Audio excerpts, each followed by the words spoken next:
Tin certificate Facebook বা YouTube বা যে কোনো কাজের জন্য যারা টিন সার্টিফিকেট খুলছেন তাদের কিন্তু অবশ্যই একটা জিনিস খেয়াল রাখতে হবে, আপনাদেরকে কিন্তু অবশ্যই ট্যাক্স ফাইল করতে হবে, অর্থাৎ জিরো রিটার্ন জমা দিতে হবে। ধরুন আপনি একটা টিন সার্টিফিকেট খুলছেন, এই টিন সার্টিফিকেট আপনার কোনো কাজে লাগে নাই, আপনি ফালায় রাখছেন, কিন্তু প্রতি বছর আপনার নামে কিন্তু ট্যাক্স ফাইল করতেই হবে।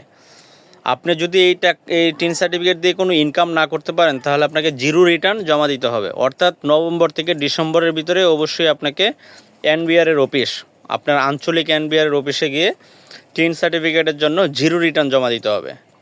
আর যদি আপনি ইনকাম করে থাকেন, ফেসবুক থেকে আর্নিং করেছেন বা আপনি ইউটিউব থেকে আর্নিং করেছেন বা অন্য অন্য কাজে লাগিয়েছেন, তাহলে আপনার পরিমাণ মতো ট্যাক্স ফাইল দিবেন। ধরুন 2000 টাকা, 1000 টাকা বা 5000 টাকা ট্যাক্স দিবেন প্রতি বছর।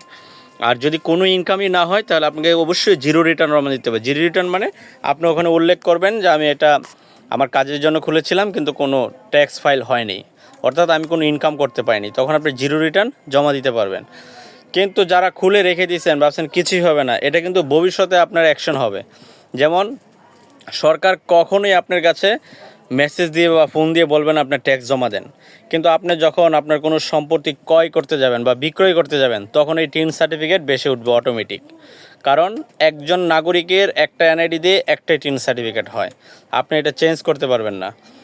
অর্থাৎ আপনাকে অবশ্যই প্রতি বছর জিরো রিটার্ন অথবা নির্দিষ্ট পরিমাণের টাকা এনবিআর অফিসে জমা দিতে হবে, না হয় ভবিষ্যতে আপনি বিপদে পড়বেন। যখন কোনো কিছু কিনতে যাবেন, ভূমি অফিসে যাবেন, তখন এই টিন সার্টিফিকেট আপনার সামনে ভেসে উঠবে।